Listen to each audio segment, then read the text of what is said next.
आज हम शुरू करने जा रहे हैं टाइप्स ऑफ शेयर। कितने तरह के शेयर होता है। लास्ट क्लास में हम लोगों ने चर्चा किया था शेयर के बारे में। शेयर क्या होता है। आप किसी कंपनी में कुछ पैसे लगाकर एज ए कैपिटल उस कंपनी का ओनरशिप लेते हैं, तो उसके बदले में जो आपको एक सर्टिफिकेट के रूप में जो कंपनी देती है उसी को शेयर कहते हैं। इसकी डिटेल चर्चा मैंने लास्ट क्लास में किया था। तो आप जो कैपिटल के रूप में किसी कंपनी में पैसा इन्वेस्ट करते हैं, कंपनी उसके बदले में आपको क्या देती है। कंपनी जो भी प्रॉफिट अर्न करती है उस प्रॉफिट में आपको हिस्सा देती है। यही होता है ना शेयर। तो चलिए आज हम शुरू करते हैं टाइप्स ऑफ शेयर। कितने तरह का शेयर होता है। शेयर का दो टाइप्स है, पहला इक्विटी शेयर और दूसरा प्रेफरेंस शेयर। तो सबसे पहले इन दोनों में हम डिफरेंट देखेंगे, इन दोनों के बीच डिफरेंट क्या होता है। तो फर्स्ट डिफरेंट ये है कि इक्विटी शेयर में अगर हम लोग पैसा लगाते हैं तो कंपनी जो हमको डिविडेंड देती है वो फिक्स नहीं होता है। कंपनी जो भी प्रॉफिट अर्न करेगी उस प्रॉफिट में हमको सेम रेशियो में हिस्सा देगी। अगर कंपनी लॉस करती है तो हमको लॉस में भी शेयर करना होता है। चलिए अगर हम प्रेफरेंस शेयर में पैसा अगर लगाते हैं तो कंपनी क्या करती है, कंपनी में प्रॉफिट हो या लॉस हो, प्रेफरेंस शेयर होल्डर को उससे कोई लेना देना नहीं होता है। कंपनी डिविडेंड एक फिक्स कर देती है प्रेफरेंस शेयर होल्डर को कि चलिए भाई आपको हमने 10% से रेट फिक्स किया और हमारे कंपनी में जब बहुत ज्यादा प्रॉफिट हो जाए, बहुत ज्यादा लॉस हो जाए तो आपको उस प्रॉफिट या लॉस को ध्यान में नहीं रखना है। आपको 10% के हिसाब से हर ईयर आपको हम पेमेंट करते रहेंगे एज ए डिविडेंड। तो कहने का क्या मतलब हुआ, इक्विटी शेयर में अगर पैसे लगाते हैं तो जो भी प्रॉफिट होगा या लॉस होगा उस सारे प्रॉफिट या लॉस पर मेरा हक होगा। लॉस होगा तो लॉस भी सहना पड़ेगा। और प्रेफरेंस शेयर में अगर पैसा लगाते हैं इसमें फिक्स रेट से हमको डिविडेंड मिलता है।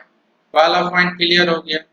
दूसरा पॉइंट है कि अगर हम इक्विटी शेयर में पैसा लगाए हैं तो 2 साल 3 साल के बाद अगर मेरी इच्छा होती है कि हम इसको कन्वर्ट करके प्रेफरेंस शेयर में ले जाएं तो आप कन्वर्ट नहीं कर सकते हैं।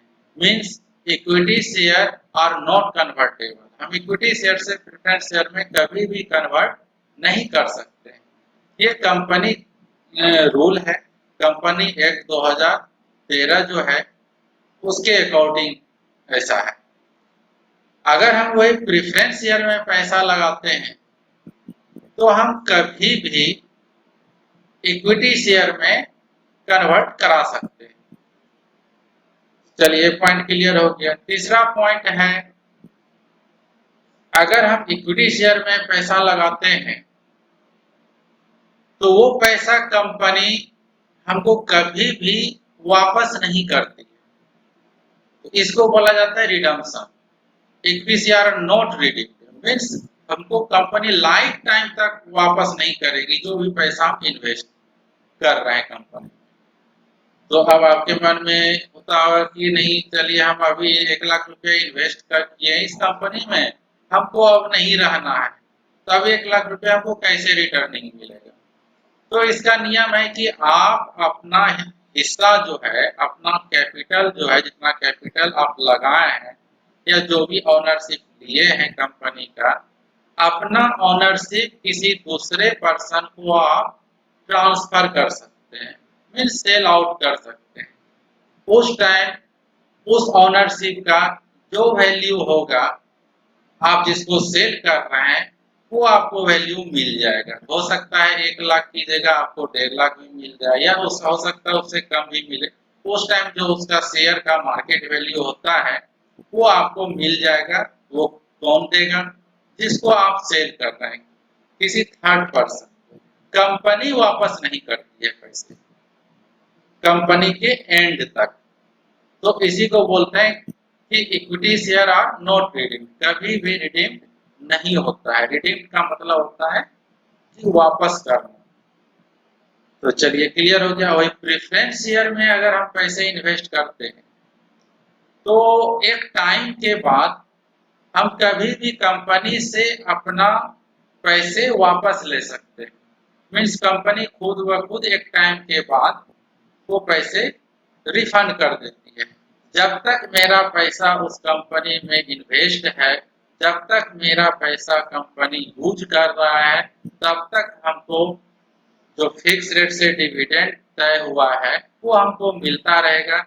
जिस दिन कंपनी से अपना पैसा हम विड्रॉ कर देंगे उस दिन से मेरा डिविडेंड मिलना भी बंद हो जाएगा। तो जब कंपनी जब प्रेफरेंस शेयर मार्केट में इशू करती है तो उस प्रेफरेंस शेयर के बदले में जो हम पैसे देते हैं कंपनी को, तो उसका एक लिमिट पीरियड होता है। हम कितने साल के लिए दे रहे हैं, 5 साल के लिए दे रहे हैं, 10 साल के लिए दे रहे हैं, उसका एक टाइम पीरियड होता है। जब भी टाइम पीरियड खत्म हो जाता है उसके बाद कंपनी मेरे पैसे को रिफंड कर देती है, वापस कर देती है। इसी को बोलते हैं रिडम्पशन का। Preference share redeemed on the due date, यानी कि टाइम के बाद जब टाइम पूरा हो जाता है हमको अपना पैसा कंपनी से वापस मिल जाता है। वही जब इक्विटी शेयर में पैसा लगाते हैं तो कंपनी वापस नहीं करती। हमको नहीं रहना है तो हम किसी थर्ड पार्टी को अपना ओनरशिप ट्रांसफर कर सकते हैं। ये डिफरेंट है। चलिए next different, equity share holder have voting rights in all circumstances. मतलब अगर हम इक्विटी शेयर में पैसा लगाते हैं, किसी भी सिचुएशन में, किसी भी कंडीशन में मेरे पास वोटिंग राइट्स होता है। वोटिंग राइट्स का मीन्स क्या होता है कि कंपनी जब कंपनी में जो एमडी हुआ करता है वो इलेक्टेड पर्सन होता है।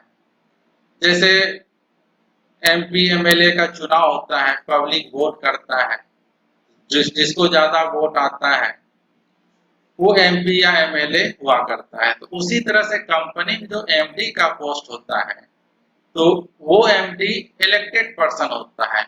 शेयर होल्डर्स जितना होता है उसको वोटिंग करता है, जिसको ज्यादा वोट आता है वो कंपनी का एमडी होता है।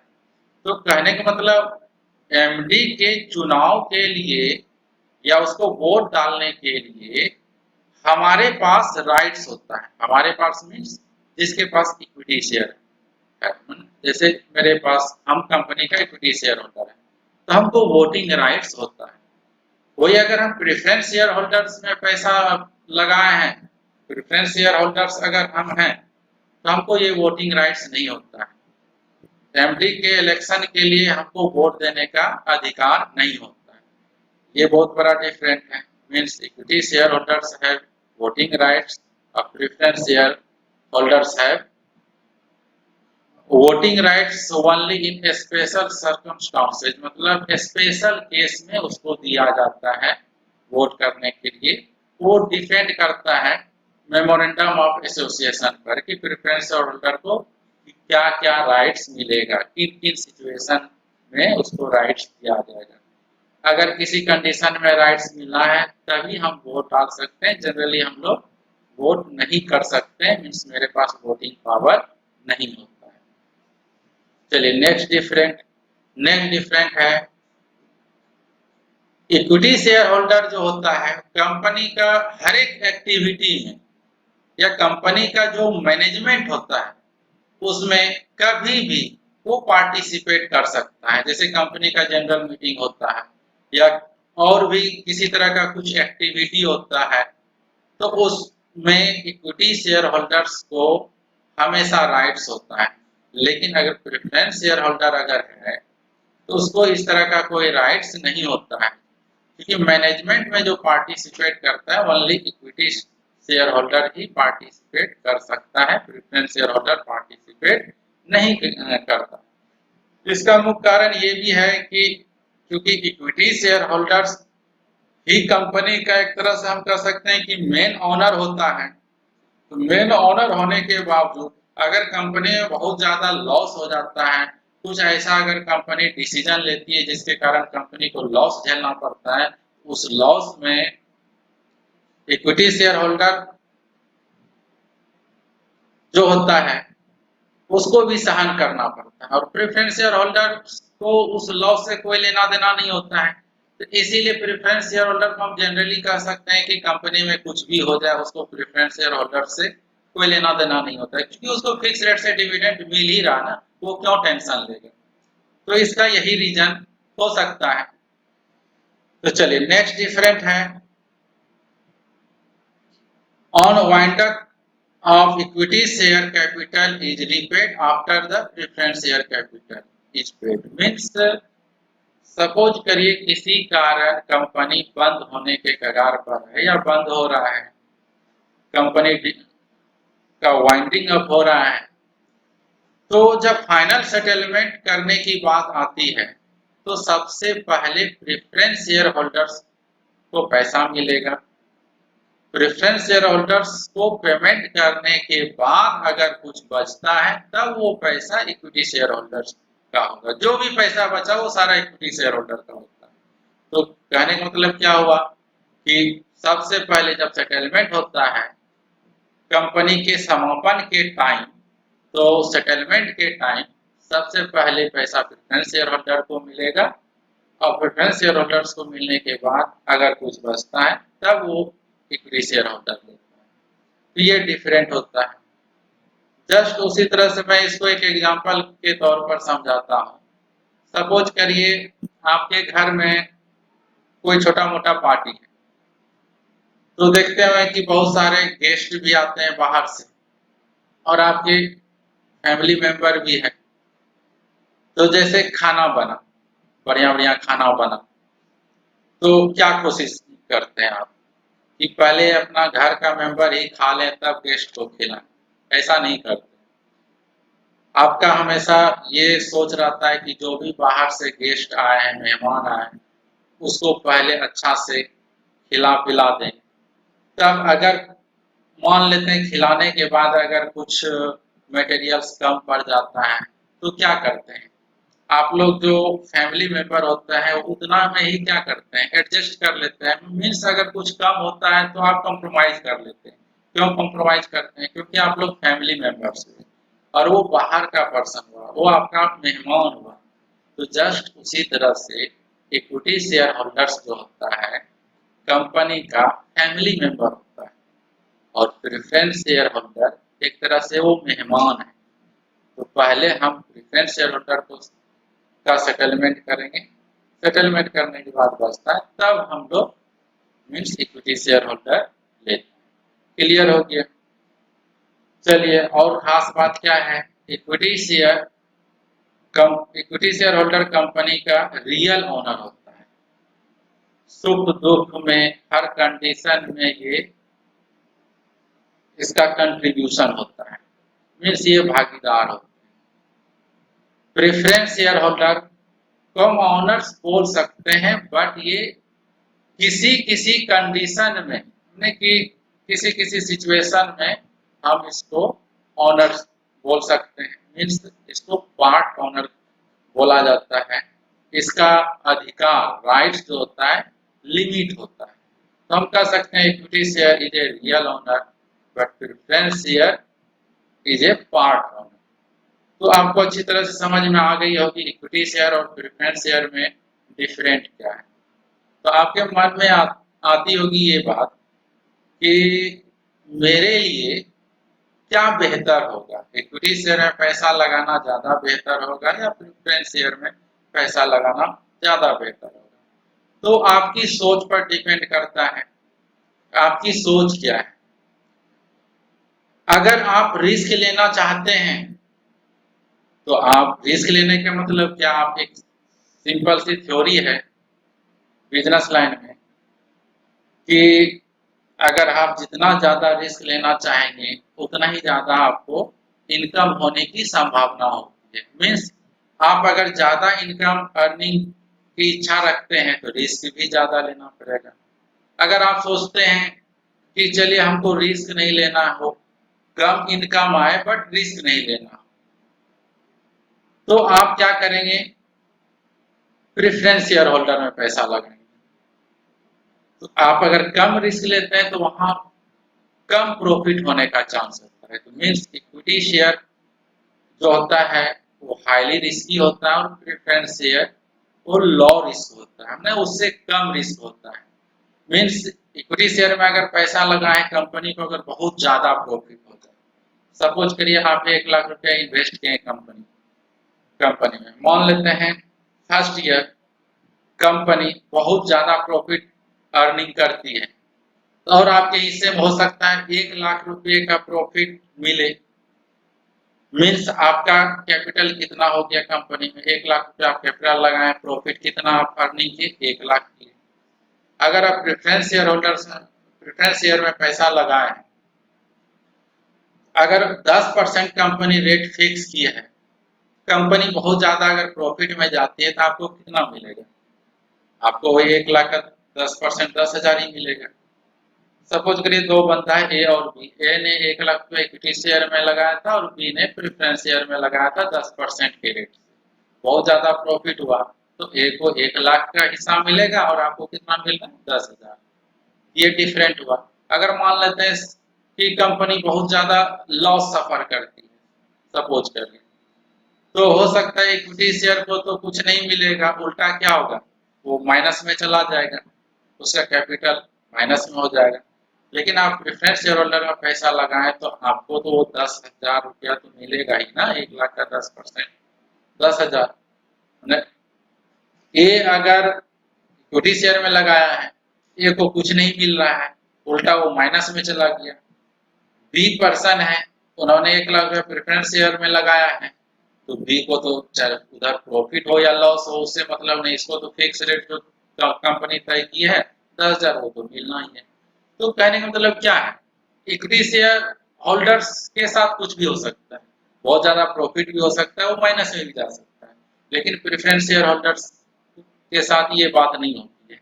जो कंपनी तय करती है रेट उसके अकॉर्डिंग उसको मिल जाता है, कंपनी में ज्यादा प्रॉफिट हो जाए या लॉस हो जाए उसको कोई लेना देना नहीं होता है। Means equity share highly risky होता है और प्रेफरेंस शेयर लो रिस्क होता है, एक डिफरेंट ये भी है इक्विटी शेयर और प्रेफरेंस शेयर में। तो समझ में आ गई होगी सारी बात। चलिए नेक्स्ट हम चर्चा करते हैं क्लासिफिकेशन ऑफ प्रेफरेंस शेयर। तो मेनली शेयर दो टाइप्स का हुआ, इक्विटी शेयर और प्रेफरेंस शेयर, और प्रेफरेंस शेयर को कई तरीके से क्लासिफिकेशन किया गया। जनरली 4 बेस में इसको क्लासिफाई हम लोग कर सकते हैं प्रेफरेंस शेयर को। पहला है on the basis of dividend, दूसरा है on the basis of participation in surplus profit, तीसरे तरह से हम इस तरह से क्लासिफाई कर सकते हैं कन्वर्टेबिलिटी के बेस पर, चौथा रिडम्पशन के बेस पर हम क्लासिफाई कर सकते हैं। चलिए फर्स्ट चर्चा करते हैं on the basis of dividend. On the basis of dividend के बेस पर प्रेफरेंस शेयर दो तरह का शेयर्स होता है। पहला होता है कॉम्युलेटिव प्रेफरेंस शेयर, दूसरा होता है नॉन कॉम्युलेटिव प्रेफरेंस शेयर। देखिए कभी कभी एग्जाम में क्या होता है ना, ये थ्योरी के क्वेश्चन में आता है और बहुत ज्यादा इंपॉर्टेंट होता है। आपको एग्जाम में ऐसे नहीं पूछता है कि what is the classification of preference share, ऐसे नहीं पूछता है। उसका एक उसके अंदर का एक पार्ट दे देगा शॉर्ट क्वेश्चन में कि कॉम्युलेटिव प्रेफरेंस शेयर क्या है या नॉन कॉम्युलेटिव प्रेफरेंस शेयर क्या है। इस तरह का क्वेश्चन एग्जाम में ज्यादातर आता है, तो इसीलिए आपको इसको इसका डेफिनेशन ही को रट्टा नहीं लगाना है, आपको समझना है कि आखिर होता क्या है, तभी आप लिख पाएंगे इसको। तो चलिए इसको डिटेल से समझते हैं कि डिविडेंड के बेस पर प्रेफरेंस शेयर दो टाइप्स का होता है, कॉम्युलेटिव प्रेफरेंस शेयर और नॉन कॉम्युलेटिव प्रेफरेंस शेयर। तो कॉम्युलेटिव प्रेफरेंस शेयर क्या होता है, तो देखिए एक एग्जांपल के साथ मैं बताता हूं इसको कि कॉम्युलेटिव प्रेफरेंस शेयर होता क्या है। कभी कभी क्या होता है ना कंपनी में कि बहुत ज्यादा लॉस हो गया किसी ईयर या किसी और कंडीशन में, सपोज करिए आपको 10% का रेट फिक्स किया गया था ये डिविडेंड देने के लिए और आपने 1 लाख रुपया कंपनी में इन्वेस्ट किया है प्रेफरेंस शेयर के रूप में, और 1 लाख का 10%, 10,000 डिविडेंड बनता है। किसी कारण, मैं इसको एग्जाम्पल के द्वारा समझा रहा हूं कि किसी कारण कंपनी में लॉस हुआ या कोई और सिचुएशन आ गया जिसके कारण आपको उस साल सिर्फ 8,000 का ही डिविडेंड मिला ना। आपका डिविडेंड कितना कैलकुलेट होके आ रहा है? 10,000। बट किसी कारण कंपनी 8,000 का ही डिविडेंड पे करती है, 2,000 का डिविडेंड ड्यूज रह गया। तो चलिए, क्या वो 2,000 का डिविडेंड जो इस ईयर ड्यूज रहा, जब कंपनी नेक्स्ट ईयर प्रॉफिट करती है तो नेक्स्ट ईयर में जो हमको डिविडेंड मिलेगा 10,000 और साथ में जो इस साल का 2,000 ड्यूज है, तो नेक्स्ट ईयर में 2,000 ड्यूज हमको लेने का राइट्स होगा या नहीं होगा? तो अगर आप कॉम्युलेटिव प्रेफरेंस शेयर में पैसा लगाए हैं तो 2,000 ड्यूज अगर किसी कारण रह गया है इस ईयर, तो 2,000 ड्यूज नेक्स्ट ईयर आप ले सकते हैं। मीन्स देखिए एग्जांपल, जैसे Ram has 1,000 10% cumulative preference share at the rate of ₹100 each. Means suppose करिए राम ने 1,000 कॉम्युलेटिव प्रेफरेंस शेयर लिया है जो ₹100 वाला है और 10% वाला। तो उन्होंने कितना इन्वेस्ट किया? 1 लाख रुपये। तो मान लेते हैं 31 मार्च 2018 में जब कंपनी कैलकुलेट करती है डिविडेंड, तो राम के हिस्से में कितना डिविडेंड आ रहा है? 10,000 आ रहा है। बट मैंने लिखा है but due to some reason actual dividend paid to Ram only 8,000। किसी कारण कंपनी उसको 8,000 ही डिविडेंड पे कर रही है। किस ईयर? 2018 में। तो मीन्स क्या हो गया? 2018 में 31 मार्च 2018 को पे करने के बाद 2,000 डिविडेंड इसका ड्यूज रह गया। तो चलिए अब नेक्स्ट ईयर 31 मार्च 2019 में चलते। 2019 में कंपनी प्रॉफिट अर्न की, तो राम को कितना मिलेगा? 2019 का, 18-19 का डिविडेंड कितना कैलकुलेट होके आएगा? उन्होंने 1 लाख रुपए कैपिटल लगाया है तो 10% रेट से 10,000, तो 10,000 तो करेंट ईयर का मीन्स 2019 का डिविडेंड हुआ। तो प्रीवियस ईयर 2018 में 2,000 का डिविडेंड ड्यूज था, तो टोटल डिविडेंड उसको कितना मिलेगा राम को इस ईयर? 12,000 मिलेगा। 10,000 इस ईयर का और 2,000 लास्ट ईयर में जो ड्यूज रह गया था वो भी मिलेगा। किन सिचुएशन में? अगर राम ने कॉम्युलेटिव प्रेफरेंस शेयर लिया है तो 2019 में राम को कितना डिविडेंड मिलेगा? 12,000 मिलेगा। ये होता है कॉम्युलेटिव प्रेफरेंस शेयर। मीन्स किसी ईयर आपका डिविडेंड ड्यूज रह जाती है तो कंपनी उसको नेक्स्ट ईयर आपको पे कर देती है उस ईयर के डिविडेंड के साथ। दूसरा होता है non cumulative preference share. Non cumulative preference share क्या होता है? जस्ट इसी एग्जांपल को दीजिए, देखिए कि 2018 में 2,000 ड्यूज रह गया डिविडेंड को। जब 2019 में बात करेंगे डिविडेंड का तो सिर्फ 10,000 उसको मिलेगा राम। 2,000 जो पिछले साल रह गया था 2,000 ड्यूज, वो इस ईयर नहीं मिलेगा। ये होता है नॉन कॉम्युलेटिव प्रेफरेंस शेयर। मतलब क्या कि जो ड्यूज होता है उसको नेक्स्ट ईयर लेने का राइट्स नहीं होता। तो आपको मैं एक क्वेश्चन करता हूँ, आप बताइए कि पब्लिक के लिए कौन सा बेहतर है, कॉम्युलेटिव प्रेफरेंस शेयर में पैसा लगाना या नॉन कॉम्युलेटिव प्रेफरेंस शेयर में? तो ऑब्वियसली अगर पब्लिक के ऊपर छोड़ दिया जाए कि चलिए भाई आप चूज करिए, कंपनी दोनों तरह का प्रेफरेंस शेयर इशू कर रही है, कॉम्युलेटिव और नॉन कॉम्युलेटिव, तो पब्लिक हमेशा कॉम्युलेटिव में पैसा लगाना ज्यादा सेफ समझेगी क्योंकि इसमें डिस्काउंट यूज रहता है उसको नेक्स्ट ईयर मिल जाएगा। तो सभी पब्लिक कॉम्युलेटिव प्रेफरेंस शेयर में पैसा लगाना चाहेगी, लेकिन ये ऑप्शन पब्लिक को नहीं दिया जाता।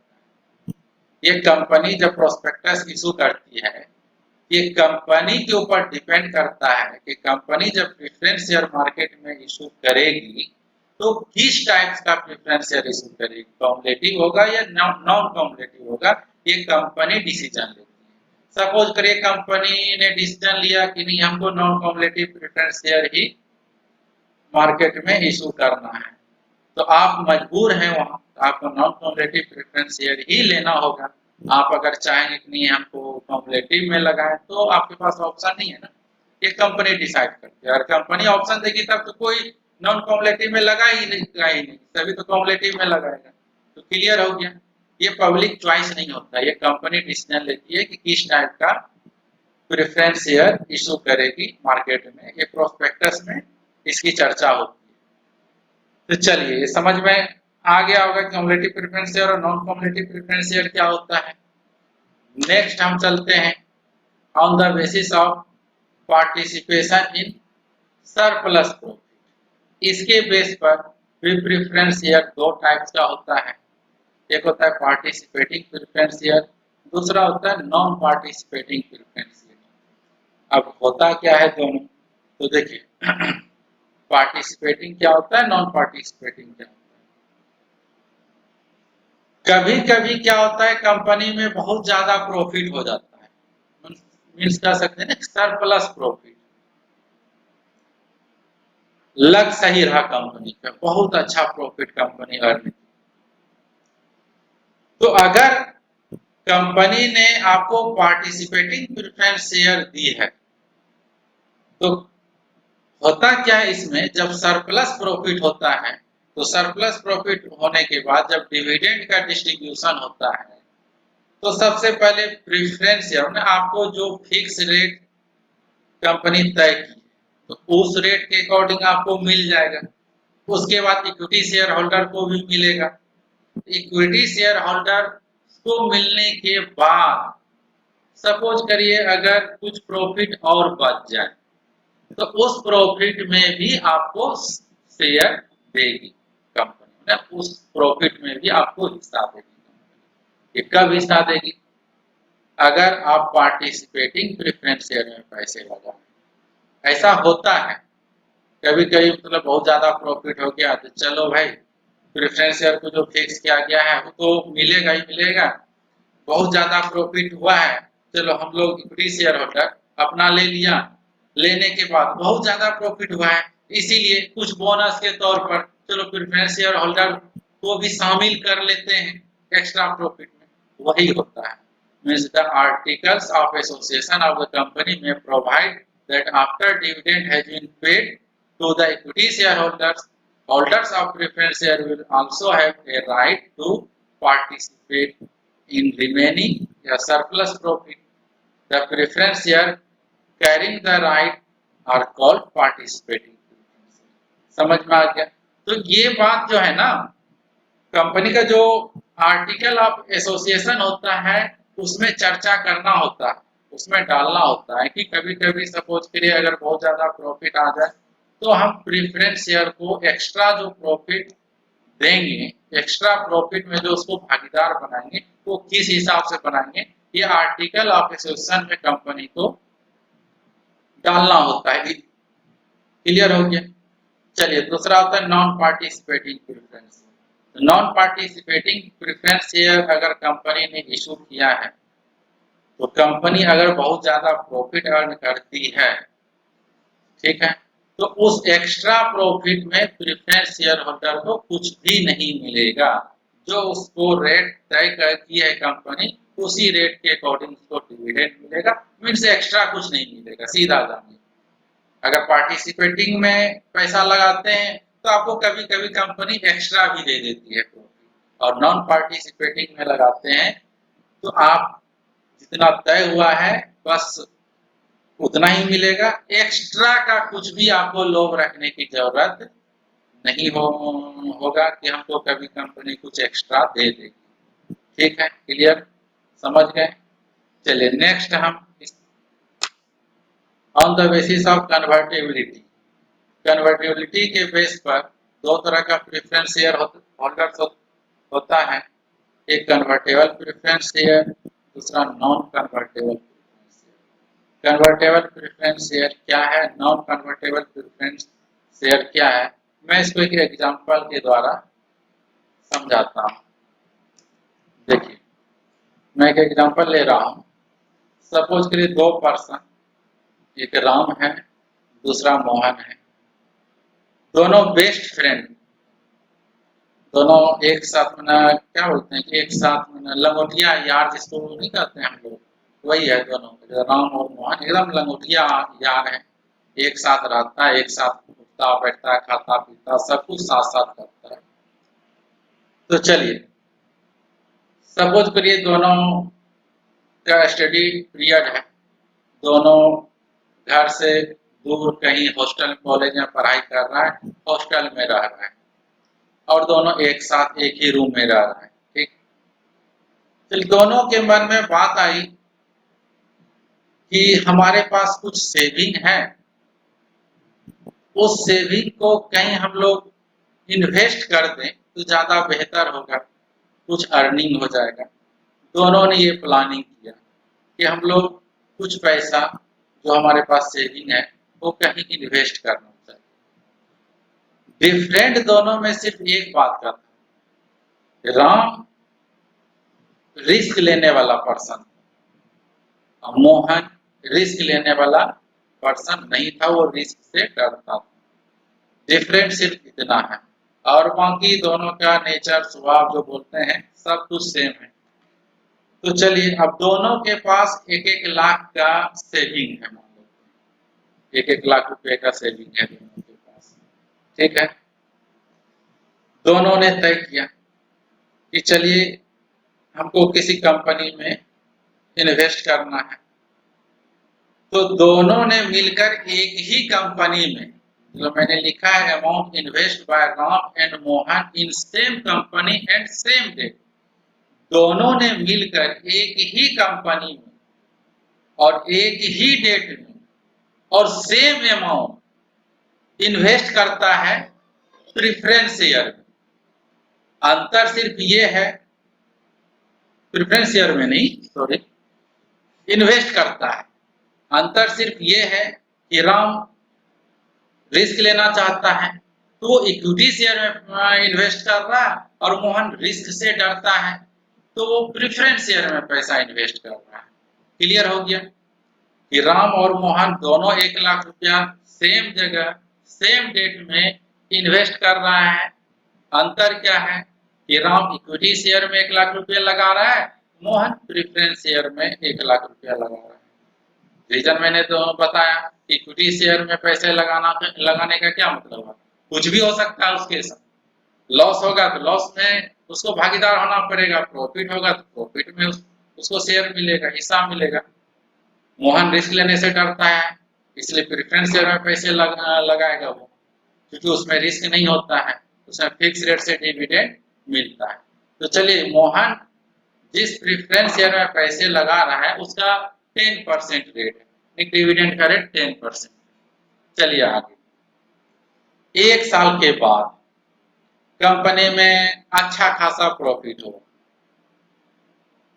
तो अच्छा खासा प्रॉफिट हुआ तो राम को उस प्रॉफिट में मान के चलते हैं 50,000 का हिस्सा मिला, मोहन को कितना मिलेगा, मोहन को 50,000 थोड़ी नहीं मिलेगा, उसको तो वही 10% के हिसाब से मिलेगा, 1 लाख का 10% 10,000 मिलेगा।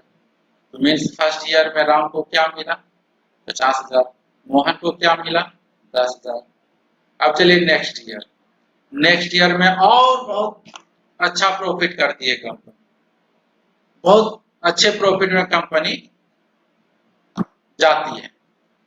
तो मान लेते हैं राम के हिस्से में, मैंने पहले बताया कुछ भी हो सकता है इसमें, तो राम के हिस्से में 5 लाख रुपये डिविडेंड के रूप में आया, मोहन को कितना मिलेगा वही 10,000। चलिए नेक्स्ट ईयर की और ही बहुत अच्छा सिचुएशन आया, कंपनी में पहले साल से भी और अच्छा बेहतर करी कंपनी और बहुत अच्छा प्रॉफिट अर्निंग की। तो राम के हिस्से में सपोज करिए 20 लाख का प्रॉफिट मिला, लेकिन मोहन को कितना मिलेगा वही 10। अब देखिए 3 साल के अंत में अगर देखा जाए तो राम के हिस्से में कितना प्रॉफिट आ रहा है, 50,000 पहले साल आया, 5 लाख दूसरे साल आया, तीसरे साल 20 लाख आया, मीन्स 25,50,000। और मोहन के हिस्से में क्या हुआ कितना मिला? 10,000, 10,000, 10,000, 30,000 मिला। अब देखिए यहाँ डिफरेंट कितना हो गया दोनों के। अब क्या होगा यहाँ? राम और मोहन बचपन से एक साथ रहा है, लेकिन इस जगह तीसरे साल के बाद मोहन के दिमाग में, यानी कि मोहन जो है राम के प्रति उसको जलस की भावना आएगी। धीरे धीरे राम के प्रति उसको जलन महसूस होगा। न सोचेगा कि राम ने तो 25,50,000 रुपये कमा लिया 3 लाख में, हमको तो वही 30,000 मिला। क्योंकि ह्यूमन नेचर है, ठीक ना। तो ये जलस की भावना शुरू हो गई मोहन के दिमाग में। चलिए, लेकिन अभी इजहार नहीं कर रहा है मोहन, ठीक है। चलिए नेक्स्ट ईयर चलते हैं, और बहुत ज्यादा कंपनी में प्रॉफिट हो गया।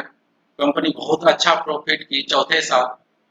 राम के हिस्से में सपोज करिए प्रॉफिट 23,50,000 रुपया है। मोहन को कितना मिलेगा उस साल? 10,000 मिलेगा। मोहन की जो जलन की भावना थी ना, जलस की भावना को बोलते हैं ना, और तेज होगा उसमें। धीरे धीरे क्या करेगा मोहन? राम से बातचीत करना थोड़ा कम कर देगा, जलेगा उससे, उससे धीरे धीरे कट होना शुरू होगा। चलिए 5th ईयर कंपनी में और ज्यादा प्रॉफिट हो गया और राम के हिस्से में आ गया 51 लाख। मोहन को कितना मिलेगा? वही 10,000। तो अब हम ओवर इन अगर कैलकुलेट करें 5 साल का, तो आफ्टर 5 ईयर टोटल प्रॉफिट अगर कैलकुलेट करें तो राम के हिस्से में 1 करोड़ आ रहा है और मोहन के हिस्से में कितना आ रहा है? 50। यहाँ 100% गारंटी है कि मोहन और राम के बीच जरूर झगड़ा हो जाएगा, ठीक है ना। और पूरा जलस की भावना आ जाएगी मोहन, ये देखेगा। और यहाँ देखिए क्या होगा, जैसे राम को 1 करोड़ आएगा तो राम का लाइफ स्टाइल थोड़ा चेंज हो जाएगा मोहन से। पहले दोनों साइकिल मेंटेन करता था, तब जैसे 1 करोड़ का प्रॉफिट होगा राम क्या करेगा? तुरंत कार ले लेगा या कहीं फ्लैट ले लेगा। और मोहन का लाइफ स्टैंडर्ड वही रहेगा, साइकिल पर पहले चलता था, फिर साइकिल पर ही चलेगा। ये दूरी हो जाएगी दोनों की। तो अब मोहन क्या करेगा? अंदर ही अंदर कुछ अपने आप में प्लानिंग करेगा और सोचेगा, पछताएगा, काश हम भी, राम ने जो 1 लाख इक्विटी शेयर में पैसे लगाया था, काश हम भी प्रेफरेंस शेयर में नहीं लगा के इक्विटी शेयर में पैसे लगाए होते तो आज हम भी करोड़पति होते। ये मन में 5 साल के बाद दिमाग में आएगी ये बात। तो मोहन क्या करेगा? अंदर ही अंदर कंपनी के पास जाएगा और उससे पूछेगा कि हाँ जी, मेरा एक दोस्त था, हम और वो जो है एक साथ पैसे लगाए थे, एक ही अमाउंट लगाए थे, आज वो बहुत हमसे आगे पहुंच गया, तो हम भी चाहते हैं कि हम भी आगे पहुंचे। मीन्स प्रेफरेंस शेयर से हम इक्विटी शेयर में कन्वर्ट करना चाहते हैं। क्या ऐसा संभव है? ऑप्शन है। तब देखिए, कंपनी अगर जवाब देती है कि अगर ऑप्शन है ना, आप चेंज कर सकते हैं, तो मीन्स प्रेफरेंस शेयर से इक्विटी शेयर में चेंज कर सकते हैं, कन्वर्ट कर सकते हैं, तो कन्वर्टेबल प्रेफरेंस शेयर होगा। कंपनी अगर मना कर देती है कि नहीं, यहाँ कोई ऑप्शन नहीं है, आपको तो पहले सोचना था ना कि इक्विटी शेयर में पैसे लगाएं कि प्रेफरेंस शेयर में पैसे लगाएं, आपको पहले तय करना था। अब ऐसा कोई ऑप्शन नहीं है, अब ऐसा नहीं होगा। कंपनी अगर मना कर दे तो वो कौन सा प्रेफरेंस शेयर होगा? Non convertible preference share. Means क्या समझे? कन्वर्टेबल प्रेफरेंस शेयर कभी भी आप इक्विटी शेयर में कन्वर्ट करा सकते हैं और preference non convertible preference share आपको इक्विटी शेयर में कन्वर्ट नहीं करा सकते। ये होता है, ठीक है। क्लियर समझ गए होंगे इसको अच्छी तरह से। चलिए नेक्स्ट हम लेते हैं लास्ट पार्ट इसका, on the basis of redemption. Redemption के पॉइंट ऑफ व्यू से यहाँ भी दो तरह का प्रेफरेंस शेयर होता है। पहला रिडीमेबल प्रेफरेंस शेयर, दूसरा irredeemable preference share. Redeemable preference share क्या है कि अगर आप रिडीमेबल प्रेफरेंस शेयर में पैसे लगाए हैं तो कभी भी आप कंपनी से आप पैसे वापस ले सकते हैं। जैसे मैंने पहले बताया डिफरेंट में, इक्विटी शेयर और प्रेफरेंस शेयर में जब डिफरेंट बता रहे थे, तो आप कभी भी कंपनी से पैसे विड्रॉ कर सकते हैं, वापसी ले सकते हैं। तो वापस जो करती है कंपनी, इसी को रिडम्पशन बोलते हैं। मीन्स प्रेफरेंस शेयर का कभी भी रिडम्पशन हो सकता है, वो रिडीमेबल होता है, कभी भी पैसे वापस ले सकते हैं। क्लियर हो गया? Redeemable preference share are those preference share which are redeemed by the company at the time specified। आप जब पैसे लगा रहे हैं प्रेफरेंस शेयर के रूप में, तो लगाने के टाइम ही वो एग्रीमेंट में होता है। वो डॉक्यूमेंट्स में इस चीज की चर्चा होती है कि रेट ऑफ डिविडेंड क्या होगा, कितने साल के बाद कंपनी पैसे वापस करेगी, टाइम पीरियड उसका भी मेंशन होता है। और इसमें कंडीशन है not exceeding 20 years from the date of issue. Means company जो पैसे वापस करती है 20 साल के अंदर अंदर ही वापस करती है, 20 साल से ज्यादा का अवधि में वापस नहीं करती, अंदर अंदर ही वापस करना होता है। एक कंपनी एक्ट का रूल है ऐसा, ठीक है। मीन्स 5 साल में वापस कर दे या 10 साल में वापस करे या 3 साल में भी कर सकती है, वो डिपेंड करता है एग्रीमेंट पर, आपके और कंपनी के बीच क्या एग्रीमेंट हुआ। आप जो 10 लाख रुपये या 5 लाख रुपये कंपनी में लगा रहे हैं प्रेफरेंस शेयर के रूप में, रिडीमेबल प्रेफरेंस शेयर के रूप में, कितने टाइम के बाद पैसे आप कंपनी से वापस लेंगे या कंपनी कितने टाइम के बाद वापस करेगी, ये डॉक्यूमेंट में पहले ही मेंशन होता है। क्लियर हो गया? ये होता है रिडीमेबल प्रेफरेंस शेयर। दूसरा होता है इरिडीमेबल प्रेफरेंस शेयर।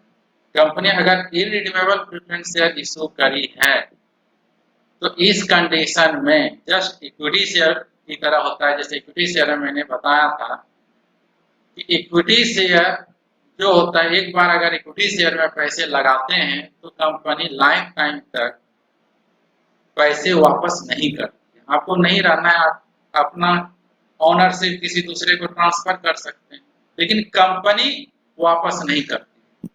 तो जस्ट उसी के तरह से होता है इरिडीमेबल प्रेफरेंस शेयर।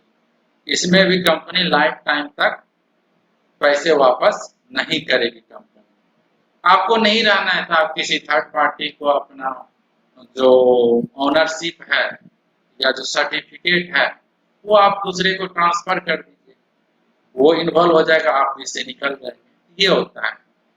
लेकिन कुछ कंपनी 2013 में कुछ अमेंडमेंट हुआ है, जो हम लोग पहले कंपनी एक्ट 1956 पढ़ते थे, उस टाइम तो उसके अकॉर्डिंग तो कंपनी दोनों तरह का प्रेफरेंस शेयर इशू कर सकती थी, redeemable preference share, irredeemable preference share.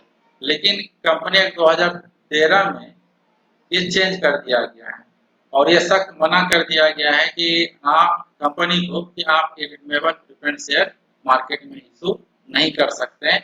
जब भी आप इशू करेंगे इरिडीमेबल प्रेफरेंस शेयर, तो कंपनी एक्ट 2013 के अकॉर्डिंग अब इरिडीमेबल प्रेफरेंस शेयर का इशू होता ही नहीं। क्लियर हो गया?